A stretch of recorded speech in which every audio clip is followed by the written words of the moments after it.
For today's video mga idol po natin, samahan nyo akong maglakbay ngayong araw. So, tingnan nyo guys, medyo haggard pa yung pagmumukha natin. So guys, samahan nyo ako sa aking paglalakbay ngayong araw. Puntahan po natin yung isa sa mga namayapa nating kaibigan. Mag 1 year death anniversary niya ngayon. So, isa sa mga close friend po natin, and of course, isa sa mga schoolmate po natin, mga kalodi po natin. So, tara guys, ano pa hinantay natin? Samahan niyo na ako. Let's go! Do this! Welcome to South Korea. Hi!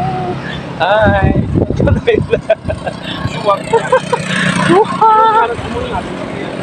Yan. Yang mother.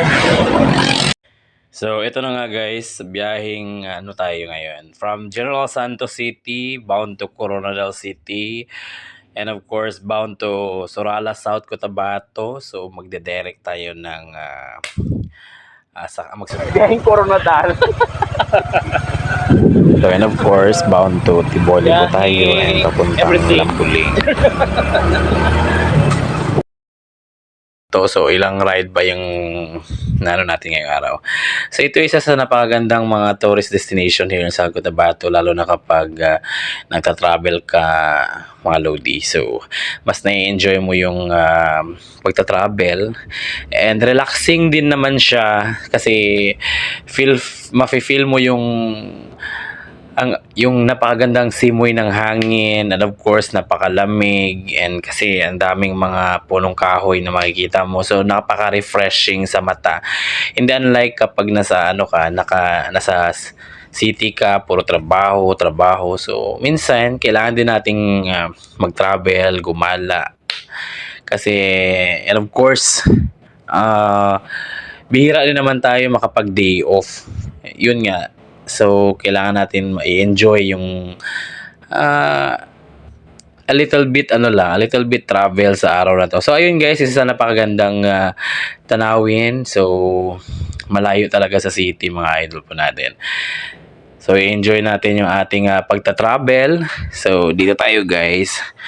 So, ayan yung long ride po natin. Bihira lang naman tayo makabisita sa ating isa sa mga close friend, and of course naging schoolmate din natin. So ngayon yung kanyang 1 year anniversary. So yun guys, nakarating na kami sa kanilang bahay. So nag-relax din kahit kaunti. And of course guys, yung ginawa nila, nag-prepare sila ng native na manok para sa amin, mga idol. Ayan o. Nandito na kami sa area niya. So, ayan siya, yung isa sa mga close friend po namin na si Sir Benz. Teacher po yan siya. So, namatay po siya dahil sa kidney problems. So, ayan guys. So, nagsindi kami dyan ng candle. And of course, si ate niya yung naglalagay ng mga fruits. Yung mama niya yung nagwawalis dyan. At saka yung nakatawel yan yung brother niya. Mga brother niya yung...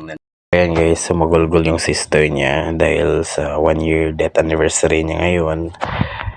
So, na-miss din nila si Sir Vance. So, umiiyak siya. Nandyan na kami sa paligid, mga idol.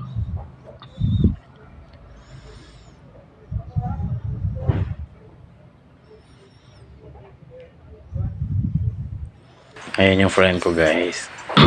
For today's video. So, ayan yung napagandang... doon kasi siya nilibing sa kanilang sa area. So, ayan, pauwi na kami. Kasi nakasindi na kami ng candle. And of course, nadulas yung kasama namin dyan. Yan. Yan, isa sa napagandang river nila. Madali oh, grabe yung baktas-baktas ni Benz. So, ayun dyan, tinanggal ko yung sapatos ko dahil dumaan tayo sa ilog, mga idol po natin. So, napakalayo pero sulit din naman yung punta natin. So, at least nakabisita tayo. Welcome to farm ni Charlie. Oh. So now all my farm. So, ayan, pauwi na kami. So, after nyan guys, mga hapon na, umuwi na kami sa amin. Kasi malayo pa yung travel na naman. So, paulan na pa yan ng mga hapon na. Mga 5 na kami nakauwi. Medyo madilim-dilim na rin. So it's a long ride. Thank you for watching.